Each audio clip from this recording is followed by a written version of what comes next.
As a reminder, all participant lines will be in the listen-only mode, and there will be an opportunity for you to ask questions after the presentation concludes. Should you need assistance during the conference call, please signal an operator by pressing star then 0 on your touchtone phone. I now hand the conference over to Mr. Gavin Desa from CDR India. Thank you, and over to you, sir. Thank you, Sagar. Good day, everyone, and thank you for joining us on Tata Chemicals Q1 FY25 earnings conference call. We have with us today Mr. R. Mukundan, the Managing Director and CEO, and Mr. Nandakumar Tirumalai, the Chief Financial Officer. Before we begin, I would like to mention that some of the statements made in today's discussions may be more forward-looking in nature and may involve risks and uncertainties.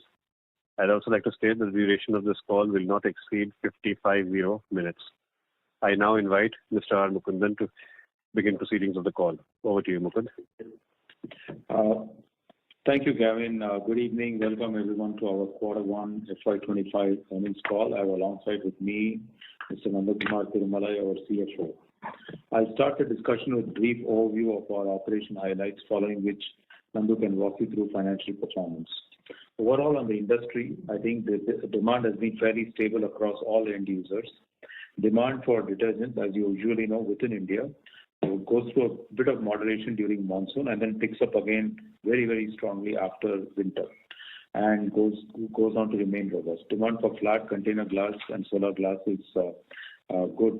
In North America, while the demand is flat, Europe experienced muted demand, and Chinese soda ash demand was fairly strong between Jan and May, and Chinese soda ash demand was between Jan and May, and demand for solar glass and lithium carbonate was on a strong footing within China, and in Americas, the demand was more or less flat. Imports into India, while they did go up between Jan to May, it has moderated post that, and mainly on account of higher freight rates due to tensions in Middle East.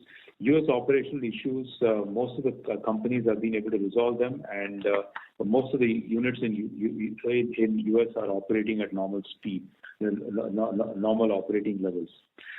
Chinese soda ash operation, however, was slightly reduced due to some issues in Inner Mongolia, and this also partly we heard was because of some issues related to quality improvement which was needed in the product. So overall, I think the demand-supply situation remains fairly balanced, and we do believe that this situation is likely to continue for a couple of more quarters. Sequentially, company's overall sales volume grew marginally, and India had stable volumes. Prices were lower. During the quarter, we commissioned 2.3 lakh tons of soda ash at Mithapur. This capacity will come on stream in the coming months. Export market in U.S. saw low volume, but between the last year of the Q1 of last year and this year, it is an increase. And sequentially, the export pricing was better. UK had stable volumes, however, the prices had softened. Kenya saw marginally higher volume and marginally higher prices sequentially. Rallis Q1 was a mixed quarter. Domestic business performed well, and there was a pricing pressure on export markets. So overall, I think this quarter has played out exactly as we had anticipated. The operations have performed to a plan. We continue to focus on ensuring that we serve our customers well. We focus on being cost competitive and continue to deliver on the capex plan on schedule. We would bring on stream several of the capex which we had planned, including the bicarbonate capacity of 70,000 and also the pharmaceutical salt by second half of this year in UK. So all in all, it's focus on operations, efficient operations, and servicing customers well. With this, I will hand over to the moderator to open for Q&A. Thank you very much. We will now begin the question and answer session. Anyone who wishes to ask a question may press star and 1 on their touchtone phone. If you wish to remove yourself from the question queue, you may press star and 2.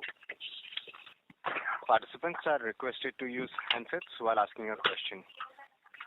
Ladies and gentlemen, we will wait for a moment while the question queue assembles.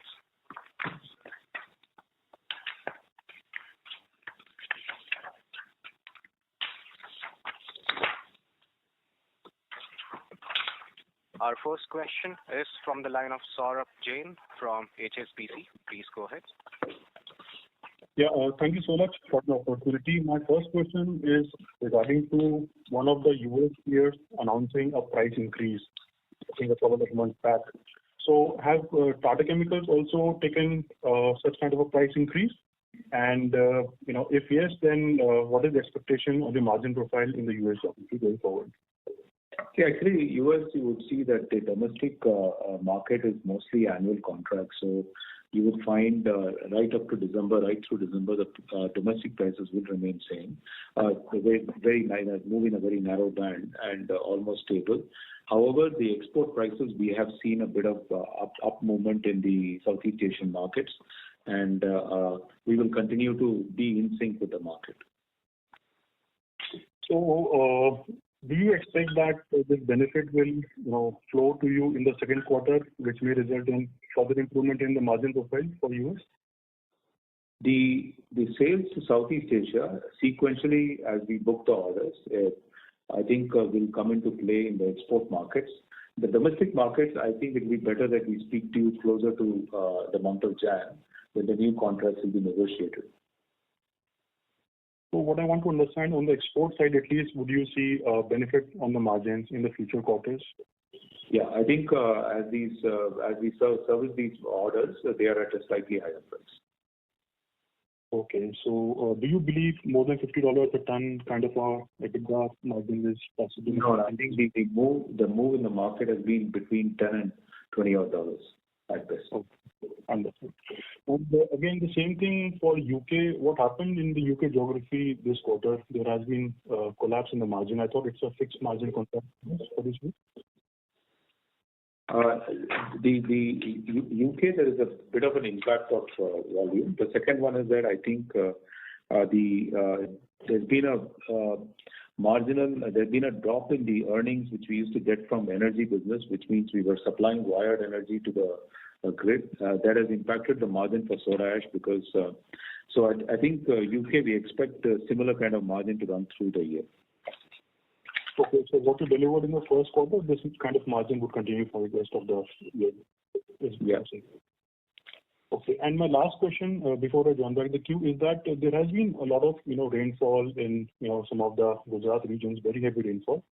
Are you seeing any sort of possible production disruptions for your salt business, and that may force you to procure some salt from the vendors? Is that something kind of a scenario that is happening? Actually, as far as we are concerned, we would continue to, at least I can speak up to today.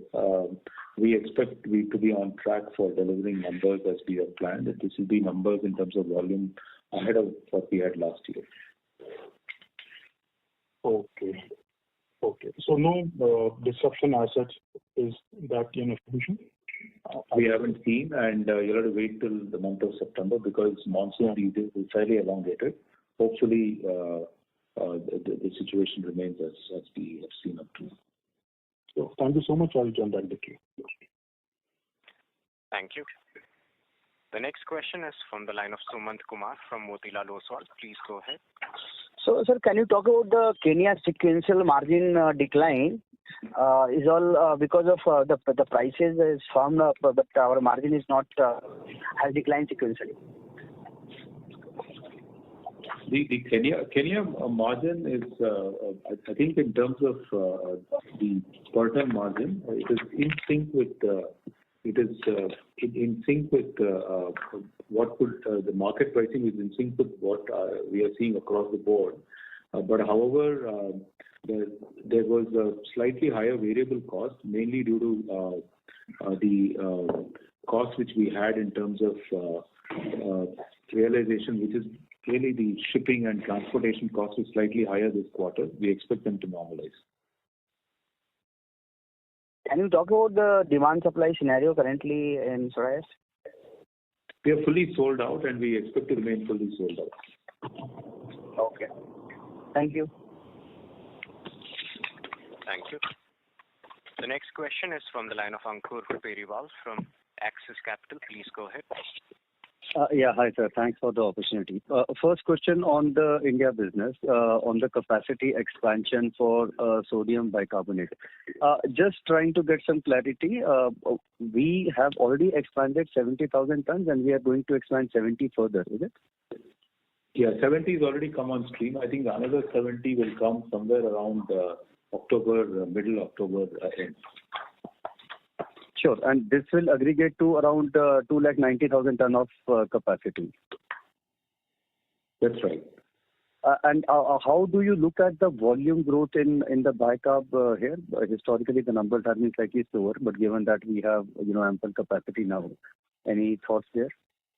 I think your point about full utilization, I think this should happen through the year. So we expect the first stream should get fully absorbed during the year, and the balance maybe by Q1 of next year. It may be even faster than that, but I think our teams are working to make sure the market is able to absorb the volume. The bicarb, India has much lesser consumption of bicarb than other markets, and we do expect that this supply will drive some of the demand. Sure. So, sorry if I got you right. You are saying optimum utilization by the end of this financial year. Yeah, what I was saying is that the first 0.7 should get fully absorbed during the year, and second 0.7, depending on how the market evolves. Our plan was to sort of get it done by Q1 of next year, but it could be faster depending on how the market, how we are able to service the market. Sure. And last question on the domestic, which is India's EBITDA improvement on a Q1Q basis. Any specific drivers here? How should we look at that business, that margin improvement? Probably it's going to be stable. I don't think there's going to be. See, most of the numbers will be stable. There was a question on Kenya. I think that would also normalize because there was some one-off shipping and one-off variable costs which sort of impacted us. So we see nothing on horizon which is going to impact our elements right through December. Okay, fair enough, sir. That's it from my side. Thank you, long list. Thank you. The next question is from the line of Vivek Rajamani from Morgan Stanley. Please go ahead. Hi, sir. Thank you for the opportunity. Two questions. Firstly, on pricing on both the India and the US, would it be fair to say that the improvement that we saw in the implied pricing and margins was more due to the supply-driven relief that we were seeing in this quarter, because you mentioned demand was broadly flat? That was the first question on pricing. And secondly, on demand, if you could just give some color on demand by geography and some key markets in terms of what you've been seeing, after the June quarter. Thank you.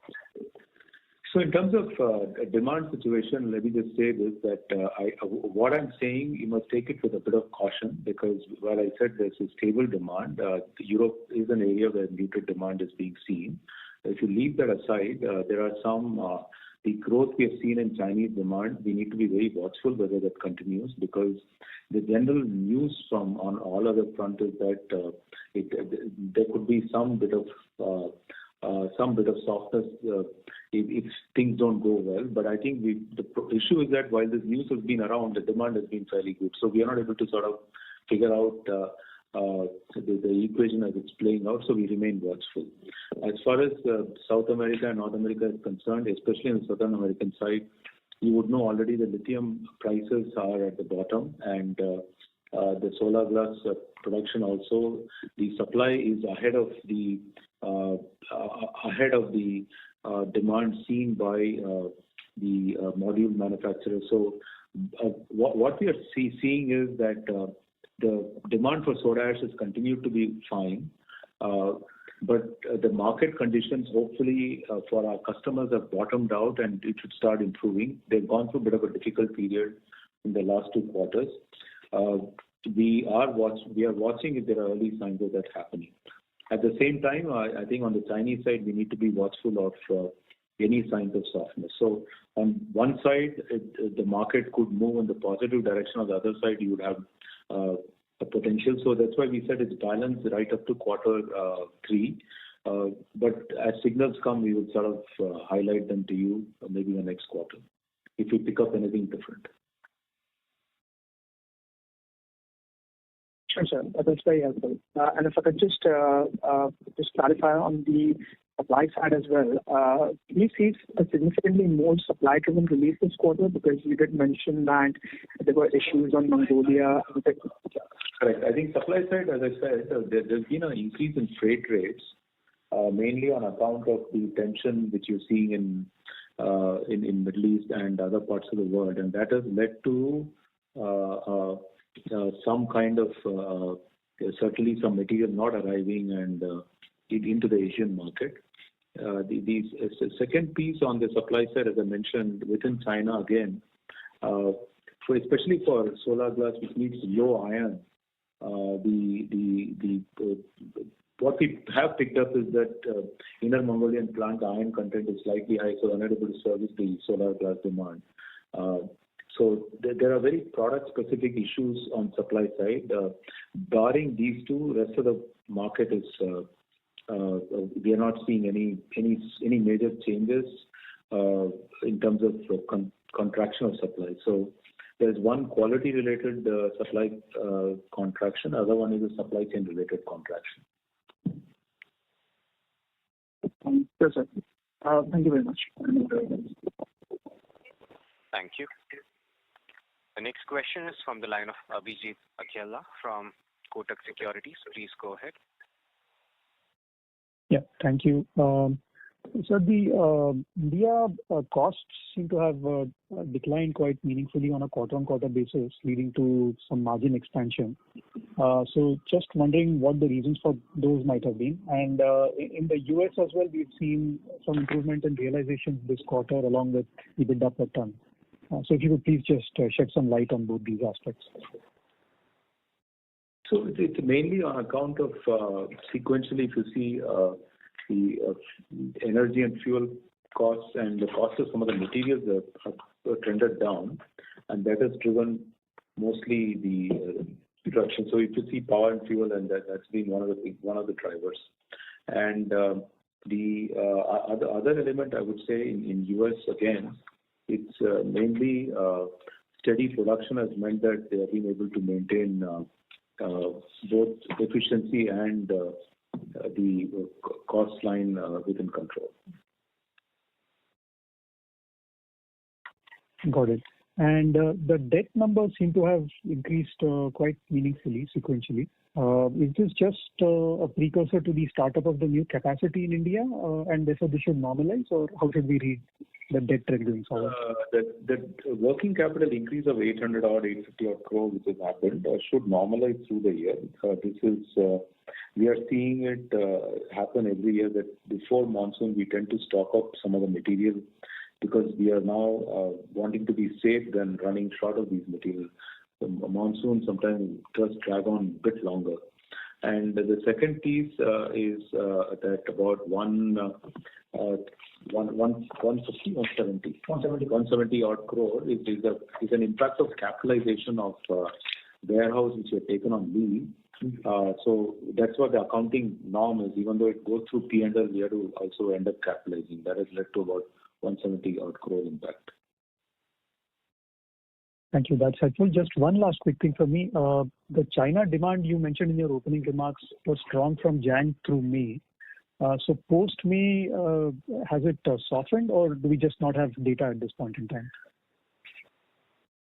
We think it is holding well, but only thing we need to be watchful because if you see the news flow which has come both in terms of their vehicles getting stranded in Europe. If you look at the kind of the news flow which is coming in terms of many of the countries wanting a local production, I think we are watching all this, especially because China is such a big player in solar modules, in also such a big player in lithium EV. So and it's a big part of the demand growth as we've seen. So anything happening in that sustainability space, it may be a temporary blip. Obviously, but I think we need to, while we all believe that sustainability is a long-term trend, But at least from the end user, we are seeing some bit of softness coming through. So which is why we are watchful.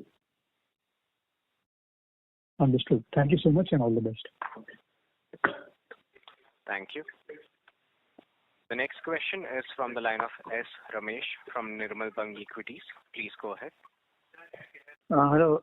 Thank you very much. So if you look at the current pricing and margin environment, what is the kind of sense you have in terms of when you can show year-on-year growth in EBITDA? And in terms of the interest expense because of the increase in your debt, what is the kind of increase in debt we should expect for the year? Will be similar to what we have seen in the first quarter? And will you be able to reduce that trend, say, next year by repaying some of the debt? On debt, I'll have Nandu to come in. But in terms of even if the margin profile remains the same, let me just say this. The capacity which is getting commissioned as we speak through the year, next year should give us at least 400 crore bump up in the EBITDA. So I think if these conditions persist, that is what we think will happen if we look at all the salt, bicarb, and soda ash, and the pharmaceutical salt capacity getting commissioned. So that keeping everything constant. But if market conditions improve, as we are saying, in some places it has started to improve. But if that trend continues, and again I'm saying if the trend continues, we need to be watchful in this bit of a difficult, volatile environment. I think it's only going to be a plus point. We see that till December we are clear. We need to be watchful. We'll update as we move along because our visibility doesn't extend beyond that today. Yeah, also on the entire working capital debt, Ramesh, that will be unwinding by Q2 or Q3 as we start using all the stocks. So Q1 is the aberration in terms of the higher working capital loan that will get unwound as we go by. So that number will come down going forward in India. Okay. So just to clarify the increase in EBITDA, you mentioned it's 400 crores if you take the 230,000 of soda ash, the increase in bicarb and the pharmaceutical salt. Right? All told, the next if we take a full year impact of that will be the number. That including the entire 140,000 expansion in bicarb, right? All that put together. Okay, that's useful. So in terms of how you see the global supply getting rationalized, that's been one challenge. So do you see any further reduction in the operable capacity or closures? And how do you see the Inner Mongolia capacity utilization ramp up, also impacting the increased supply? Ramesh, let me highlight. Inner Mongolia capacity is fully commissioned, fully on stream. They are having some quality issues with specific segments of the market. They need to address it. Hopefully they address it. These are technical matters which companies do take a bit of time, but they finally address it. So if you ask me, any guess, it's anybody's guess. But it's not going to last forever. Second is, as far as capacity rationalization is concerned, that you will see when the news happens. But we've always maintained that the capacity which will come under immediate pressure should be if the Turkish natural production starts to push the European capacities. We have not seen them come off, but we all know where the numbers are the weakest. You know our own numbers. So we'll have to watch that space carefully.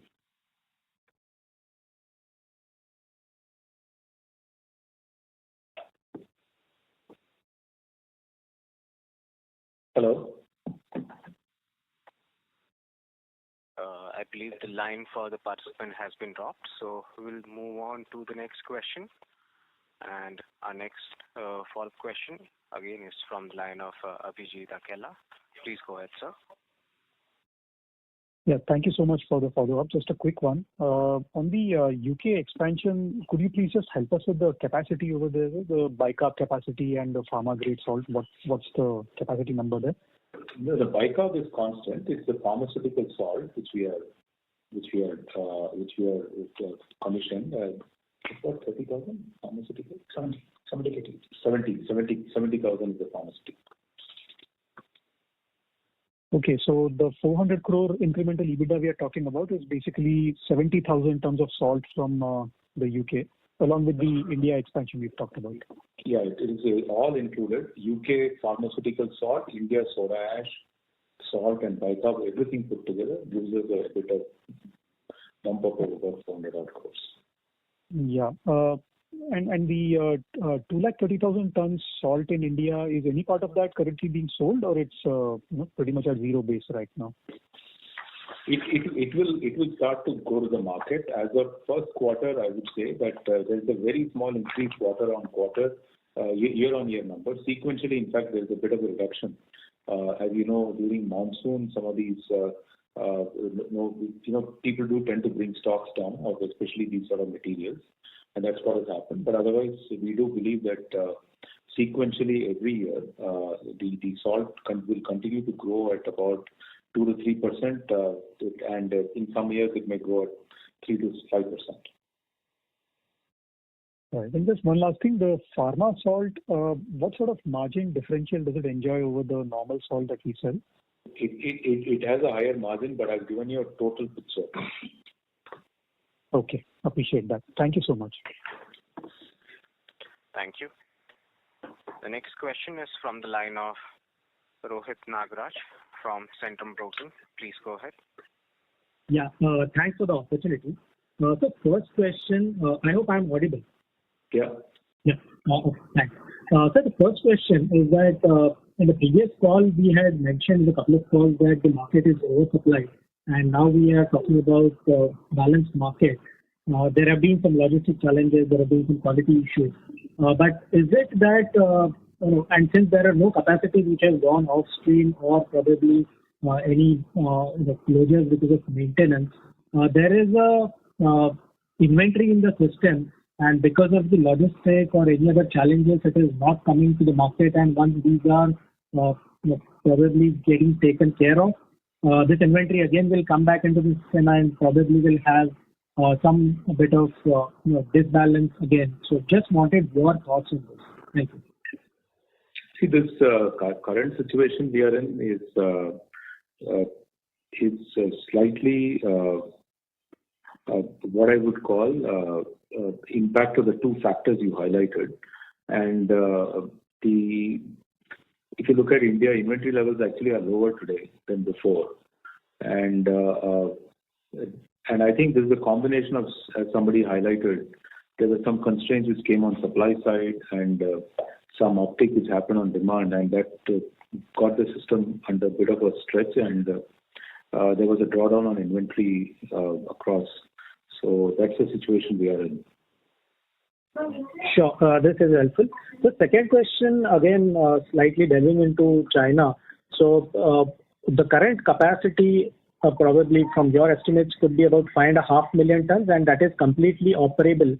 And given that the pricing environment in China still remains benign, the current pricing, does it hold the element of, again, some bit of demand-supply imbalance or the higher logistic cost? And once this factor normalizes, probably the pricing across other geographies again will start normalizing. And what is your sense in terms of the Chinese capacity? Will it stop here, or is it going to increase from the 5.5 million tons to any other incremental number? Thank you. So I had highlighted again, I think if you look at short term, it will go through all these blips we're talking about. Long term, as I mentioned, a natural capacity will start to pressure closest synthetic capacities. And that will play out even in China. And China has plants which are, I would say, competitive scale, and also plants which are subscale. So that play out will happen in that local market, not in 1 year, 2 years, but I think it will play out over 2-3 years. So leaving that aside, the current situation we have faced is very unique. Whether it corrects itself in 6 months, 12 months, we don't know. And then there is a whole lot of geopolitics which is extremely difficult for us to sort of decipher and read. But we will continue to engage with customers, with market participants to best understand. And our understanding is it seems okay till December, but beyond December we can't say. So we'll have to wait for next quarter. Sure, sir. This is helpful. Thanks for all the answers and all the best. Thank you. Thank you. The next question is from the line of S. Ramesh from Nirmal Bang Equities. Please go ahead. Yeah, so if you look at the Indian automobile sector, there is some concern about a slowdown. Does that concern you in terms of the growth in soda ash demand in India? And secondly, if you're looking at the solar glass from India, do you see the incremental production in solar glass, especially after the import duty imposed on imports? Will it be a positive for growth in that segment, say, at least over the next 2 years? See, really, if you say the demand, as you had mentioned, that every 10 gigawatt needs 1 million tons. So I think the demand for solar glass will continue to grow, especially if government is on track in terms of ensuring solar power plays a key role. And solar power today is probably the one which is going to play, let's say, elemental role in shift to renewable in many ways. The second piece around the domestic availability and domestic growth, I think they are in a very balanced phase, and that situation is likely to continue. If you look at imports as a share, I think imports are down, if I'm right, from 31% to 23% now, about 8% drop, and that has been picked up by domestic players broadly. Okay, so just one last thought on the U.S. growth in both domestic and export market. So is that trajectory likely to be sustained in the next 9 months, and will you see an improvement in, say, FY26, the underlying demand in the end segment there? So let me state it differently. Except in UK, we do believe that we should either be better in volume terms or at least at the same level as last year in all the geographies.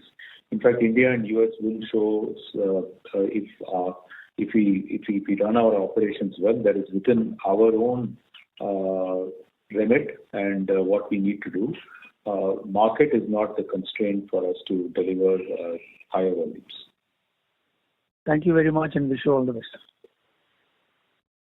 Thank you. The next question is from the line of Saket Kapoor from Kapoor & Co. Please go ahead. Yeah, namaskar sir, and thank you for the opportunity. So you alluded to the fact that the Q1 performance for UK is what things are going to be for the current year. So we had PBT losses of 60 crores for the first quarter. So these will be the trend for going ahead also, or what factors should undermine this losses? See, within the number in UK, there is a one-off, which is, we had a one-off payment of 13 odd crores, which was a fine which we had paid, and we had actually declared that to SEBI. So if you remove that, the 60 should read more close to 45. I think that now run rate will continue. It may be less. See, the issue in UK is that if, let us say, the renewable power generation there reduces, we would probably be closer to 30 odd figure. If the renewable power does not reduce, they have high level of wind energy and generation, it will be close to about 45 crore. That's the kind of range it will fluctuate between in negative terms. And so what factors would change? What steps will be taking to reduce these losses? Because this will be a big dent on the number. If we take the annualized number of 200 plus 250 crore rather, that's a big amount. No, it's not 200. So let me correct. I think it is, as I said, between 30 and 40 odd crore. Okay. So if you say that so for the year, it's likely to be the number closer to 200 odd crore if everything continues as this. The team is working on a plan, and let them execute the plan, and it's premature for us to sort of highlight.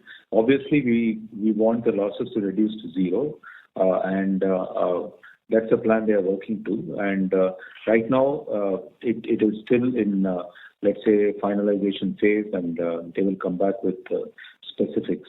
It includes a bit of cost rationalization and portfolio readjustment, which will partly come into play in the second half with the pharmaceutical plant getting pharmaceutical salt unit getting commissioned, with a higher grade of bicarbonate getting sold. So all these are part of that process. Okay, so that will lower the losses to some extent. Yeah, that will lower, and obviously we want to end up in a situation by the time the year ends, we are at least talking about a much leaner number than what we are speaking today. Okay. And sir, when we look at this capacity augmentation for the sodium bicarb, 70 and then further 70, and now totaling to 290 for us, sir, what are the main demand drivers? And as I think so you mentioned that it is not domestic demand that we will be catering to. So just correct me there. How are we going to run at high utilization levels? So where are the demand drivers from sodium bicarbonate? So on sodium bicarbonate, there's food, feed, and pharma, and the feed market is growing well. For example, for cattle population, addition of sodium bicarb increases the milk production.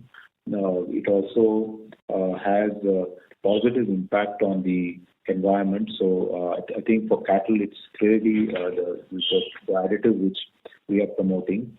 In terms of food, certainly it has a positive impact on several of the. So basically, it softens the food in a way that other elements cannot do in a benign manner. And pharmaceutical, again, there is an application which. And in addition to that, there is a flue gas treatment market, which all the coal-fired plants, especially of PSUs like NTPC, they are now beginning to use that mainly for desulfurization and